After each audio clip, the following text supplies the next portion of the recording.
দিনটা ঠিক শুরু হয়েছিল এরকমভাবে, একটা বৃষ্টি ভেজা সকাল, তার সাথে 1 কাপ আমার সকালের জিরা জল। তো এইভাবেই শুরু করেছিলাম দিনটা। দিনটা ছিল আমার অ্যানিভার্সারির দিন। সকালবেলা উঠে একদম রেডি ফেডি হয়ে নিচ্ছিলাম, যাচ্ছিলাম আমরা পুজো দিতে।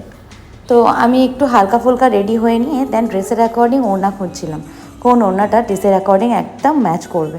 তো সেরকম সব খুঁজে নিয়ে দেন বেরিয়ে পড়লাম আমরা গিয়েছিলাম সিদ্ধেশ্বরী কালী মন্দির। আমাদের বেহালাতে সিদ্ধেশ্বরী কালী মন্দিরটা খুব জাগ্রত মন্দির। তো এখানে বৃষ্টি হওয়ার কারণে কিছু কিছু জায়গাতে জল জমে গিয়েছিল, আর আমি ভিডিও করতে করতে চললাম। এখানে আমি মিষ্টি চুজ করছিলাম যে কোনটা দিয়ে পুজো দেবো। তো সেই অ্যাকর্ডিং আমরা এখান থেকে সন্দেশ নিয়ে চলে যাই আমরা মায়ের জন্য মালা নিতে। তো প্রায় এমন টাইমে আমরা গিয়েছিলাম মন্দির প্রায় বন্ধ হবে, তাই আমরা বাবার জন্য, মায়ের জন্য, সবার জন্য মালা নিলাম, নিয়ে আমরা চলে গেলাম সোজা পুজো দেওয়ার উদ্দেশ্যে। এখানে দেখো আমরা সমস্ত কিছু দিয়ে টাকা ফাঁকা দিয়ে হাত ধুয়ে একদম রেডি। এবারে ঠিক এমন টাইমে আমরা গিয়েছিলাম যেখানে প্রায় লাস্ট মোমেন্টে পুজো হচ্ছিল। তো এখানে আমি পুজোটা কমপ্লিট করে তারপরে আমি চলে যাই ধূপকাঠি মোমবাতি জ্বালতে। তো ধূপকাঠি মোমবাতিটা ঠিক জ্বালবো, দেখো এই টাইমেই মায়ের মন্দির পুরো বন্ধ হয়ে যায়। তো আমি যথারীতি ওখানে ধূপকাঠিটা জেলে মায়ের কাছে আরাধনা করে মনস্কামনা জানিয়ে আমার পুরো পুজোটাকে কমপ্লিট করে বেরিয়ে পড়লাম। আমি গেছিলাম লক্ষ্মীবাজারে, আমাদের যেটা পুরনো লক্ষ্মীবাজার, ওখানে আমি চলে গিয়েছিলাম শাঁখা আর পলা দেখতে। অনেক দিন বাবদ আমার শাঁখাটা বেড়ে গিয়েছিল, সেই কারণেই আমি দেখছিলাম যে এখান থেকে একটু শাঁখা পরা যেতে পারে। তো আমি সবসময় পরে থাকি না, কিন্তু আজকে যেন মনে হলো যে একটু পরি, তো ওটাই পরতে আমি চলে গিয়েছিলাম। তারপর আমরা ওখান থেকে বেরিয়ে বাড়ির দিকে রওনা দিলাম। হেঁটে এসে বাইকটা নিতে হতো, কারণ বাইকটা আমাদের পার্কিংয়ে অনেকটা দূরে রাখা ছিল। বাড়িতে এসে দেখি মা দই কাতলা রান্না করেছে, তো সেটা দিয়েই দুপুরের লাঞ্চটা কমপ্লিট করলাম। আমরাই বলেছিলাম একটু হালকা রান্না করতে, কারণ বিকেলবেলা আমাদের একটু প্ল্যান ছিল, তো সেই জন্যই আমরা রেডি হয়ে নিচ্ছিলাম। এই সময় দেখছো আমার মুখটা ঠিক বেগুনের মতো হয়ে আছে, তার কারণ আমাদের মধ্যে একটু ঝগড়া চলছিল তখন। তো যাই হোক, আমি হালকা ফুলকা রেডি হয়ে নিচ্ছিলাম। ইতিমধ্যে আমার একটি স্টুডেন্ট এসে যায়, সে আমাদের দুজনেরকে অ্যানিভার্সারি উইশ করার জন্য 2টো চকলেট নিয়ে আসে। সো যাই হোক, তো ওকে আমরা থ্যাংক ইউ বলে দেন ওর সাথে আমরা ফটো তুলি। তোলার পরে আমি আবার রেডি হওয়ার জন্য চলে যাই। আজকে একটু ইচ্ছা হয়েছিল সোনার গয়না পরার। অ্যাকচুয়ালি আমার না সোনার প্রতি খুব একটা ইন্টারেস্ট নেই, কিন্তু মাঝে সাঝে ভালোই লাগে পরতে, তো সেই জন্য আজকে ভাবলাম একটু পরে বেরোনো যাক। তো সেই জন্যই আমি আমার কিছু অল্প বিস্তর অর্নামেন্ট পরে নিচ্ছিলাম।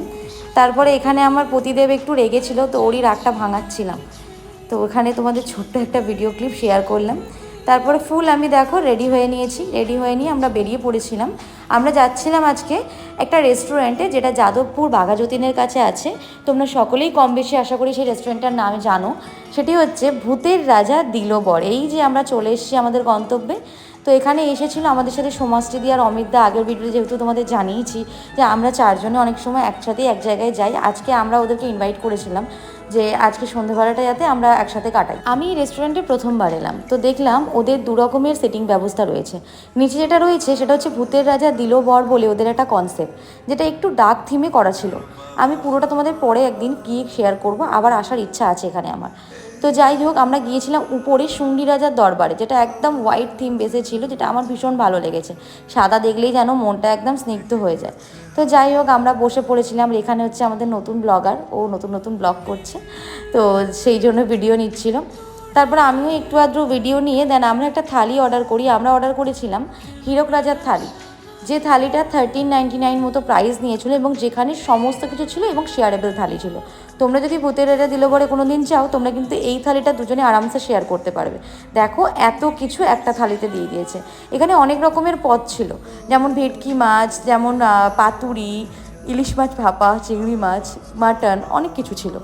পোলাও, রাইস, এগুলো তো ছিল। তার সাথে কড়াইশুঁটির কচুরি থেকে শুরু করে পটল আলুর তরকারি, আলুর দম, মাছের মাথা দিয়ে মুগ ডাল, চাটনি, দই, অনেক কিছু, 5 রকমের ভাজা। প্রায় আমরা খেতে খেতে তো হাঁপিয়েই গিয়েছিলাম। আর এখানে যে দইটা ছিল না, সেটা অসাধারণ ছিল, একটা আম দইয়ের ফ্লেভারে ছিল পুরোপুরি। তারপর মিষ্টি ফিষ্টি নিয়ে পুরো খাবারটা আমরা কমপ্লিট করি। আমার তো এখানে রান্নাবান্না খুবই ভালো লেগেছে।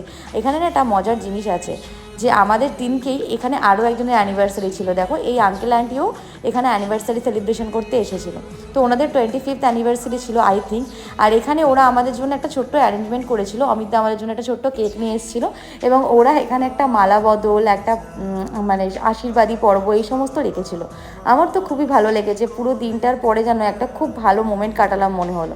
তো যাই হোক, তো ওরা এখানে পুরোপুরি অ্যারেঞ্জমেন্ট করে দিচ্ছিল। তারপরে এখানে আমাদেরকে আশীর্বাদ করা হলো, অমিতদা আমাদের আশীর্বাদ করছিল। তো এখানে আমরা মালা বদল করেছিলাম, মালাটার অ্যারেঞ্জমেন্টটা যথারীতি ওরাই করেছিল।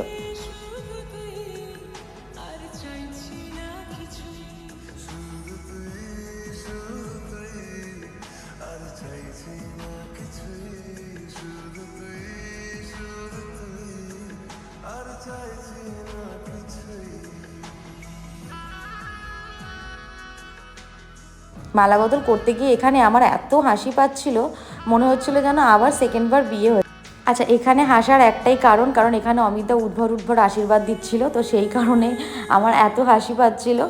এখানে ওরা একটু ছোট্ট পায়েসের অ্যারেঞ্জমেন্ট করেছিল, আমরা একে অপরকে পায়েস খাইয়ে তারপরে যে কেকটা আমাদের জন্য আনা হয়েছিল সেই কেকটা আমরা কাটিং করি। রেস্টুরেন্ট সম্পর্কে আমরা একটাই কথা বলবো যে আমরা সত্যি এখানে প্রথমবার এলাম, বাট ওদের বিহেভিয়ার, ওদের অ্যাটমসফিয়ার, ওদের কথাবার্তা এবং এত ভালো ওদের ফুডিং কোয়ালিটি যে জাস্ট কিছু বলার নেই। আমরা সব শেষে বেরিয়ে পড়ি বাড়ি যাওয়ার উদ্দেশ্যে। দেন কিছুটা রাস্তার ক্লিপ তোমাদের সাথে শেয়ার করলাম। একদম 11টা বেজে গিয়েছিল, রাস্তা পুরোপুরি ফাঁকা হয়ে গিয়েছিল। তো আমরা আমাদের গন্তব্যের জন্য বেরিয়ে পড়ি, যে যার বাড়ি আসি। এবং পরের ভিডিও দেখার জন্য তোমাদের কিন্তু আমার চ্যানেলটা সাবস্ক্রাইব করতে হবে আর বেল আইকনটা অবশ্যই প্রেস করে দাও, আর যাতে তোমরা আমার প্রতিটা ভিডিওর তোমরা নোটিফিকেশান পেয়ে যাও। আর আমার ভিডিওগুলো তোমাদের কেমন লাগছে অবশ্যই কিন্তু জানিও। তোমাদের কিন্তু একটা কমেন্টই আমাকে নতুন নতুন ভিডিও করার আগ্রহ দেয়। থ্যাংক